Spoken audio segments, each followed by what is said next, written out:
Hi there, welcome back to the channel. Thank you so much for tuning in.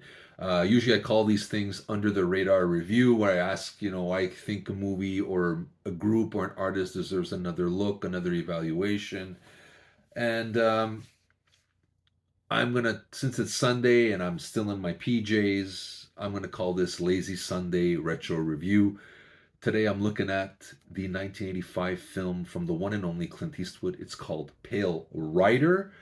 Like I said, it came out in 1985. It grossed over $40 million, making it the number one Western of the 80s. But at that time, Westerns weren't doing well. And it was mostly action films and sci fi films, which were basically the superhero films of the 80s, right? So it was, Star Wars, Star Trek, all these kind of things. The Last Starfighter, you name it. Rambo, Terminator, Cobra, stuff like that was big. So Westerns were kind of looked at as an old man's or loser kind of movie. And I grew up with the spaghetti westerns with my parents. So for me, I thought this is going to be the last time I'm going to see Clint Eastwood in a western. So I went to the theater. None of my friends came with me saying, "Oh, come on, man, you got to be kidding me! A western, really? What are you, like a middle-aged man?" And I'm like, "Nah," but I said, "Clint Eastwood is uber cool. I want to see this. This is probably going to be the last time he's going to be in a western, anyways." Little I know, Unforgiven's coming out years later. I'm gonna go see this movie. Went to see it, loved it. Typical, well, not typical, cliche kind of idea of no name stranger comes and saves the town from the evil guy, right? Done deal. Loved it, enjoyed it. Going back now, seeing this and looking at other reviews, there's a lot. I didn't realize the religious overtones or the mythical overtones in this movie. And going back, I can see that now, and it's very interesting how Clint Eastwood played that out very maturely by not handing that to the audience. It's very ambiguous because I even the first time seeing it at 16 years old, I didn't even realize it.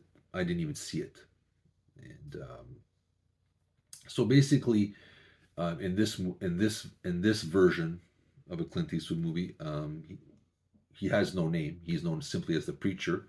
He's been known as Blondie and the Stranger in other movies. So this is nothing new. He comes in and saves basically a mining town.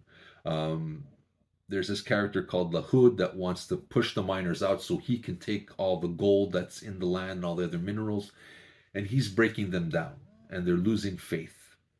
And so basically, in the beginning of the movie, there's this one of his attempts to scare the miners. He sets an attack, and it causes a lot of damage, kills one of the dogs, and one of the characters, a young girl named Megan, kind of asks for them for protection, but also for retribution,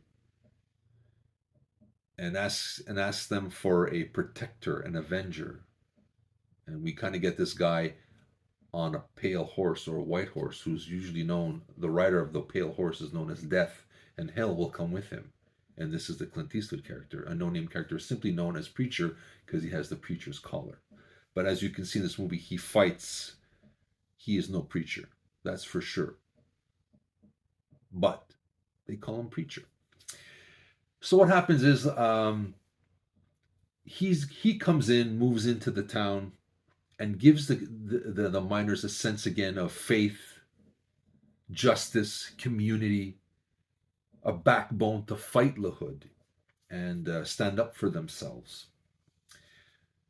Um, there's a certain scene where you see he's got bullet holes in the back, and by most accounts, he should be dead, and he's not. So we don't know how that happened. So he's not many preachers, I think, have gunshot wounds to the back. So we see that he's not exactly who we think he is.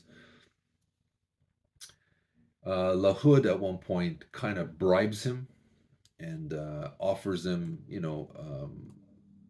a church, and he kind of says, "I can't um, take, worship God and be bribed and take money. You know, I can't do that." It's kind of reminiscent of Jesus and the devil, how when when the devil tries to bribe Jesus in the Bible, and Jesus turns him down, but reluctantly he's kind of tempted. But so I thought that was interesting. Also, La Hood at one point brings in when he sees that the town folk are really now because of Clint Eastwood's influence, are standing up to them, are not scared anymore. There's a sense of community. He kind of sees it as a last attempt. He gets this guy called Stockburn and his 6 deputies to come in and basically bully the town and kill who's ever in the way. So if you see that, you got Stockburn and 6 deputies. Seven is a very important number. Usually, it's the 7 layers of purgatory, 7 deadly sins. God created the world in 6 days and rested on the seventh. Very interesting. Stockburn actually, when Clint Eastwood comes up to him and laces up his hat, he recognizes him and goes, "You," knowing that we kind of get to this idea that Stockburn may have been the guy who shot Clint Eastwood or killed him, and Clint Eastwood is back to wreak vengeance. But not only vengeance, but to be the avenger of this town. And I can see how that works out, and it's really done nicely by Eastwood. He took his kind of cliche, I hate to say that cliche thing of the man with no name saving the town. It's there, but these religious overtones. Usually, he has flashbacks in his film. Do you see what happens to him, or there's none of that here? What I like about this, Clint Eastwood kind of puts it out there, but doesn't ram it down your throat. And the thing about faith or religion or religious belief, it's up to the individual on how they perceive it or if they want to take it in. As a 16-year-old, I just saw it as a Clint Eastwood movie. And now, after reading all these things, I see it. And it's very interesting. And it changes the movie for me in a way I didn't think it's going to do it. So I'm going to watch it again, probably again today, and really pay attention to this. But I thought it's really cool how these religious or mythical overtones or undertones are placed within this movie. But the smart thing about it, it's not there. It's not prevalent. It's ambiguous. And it's for you to take whatever you want to take in. It's like faith. Everybody has a different take on it. Some people have it, some people don't. Some people believe in a higher power, some do not. It's up to you to see what you see in it.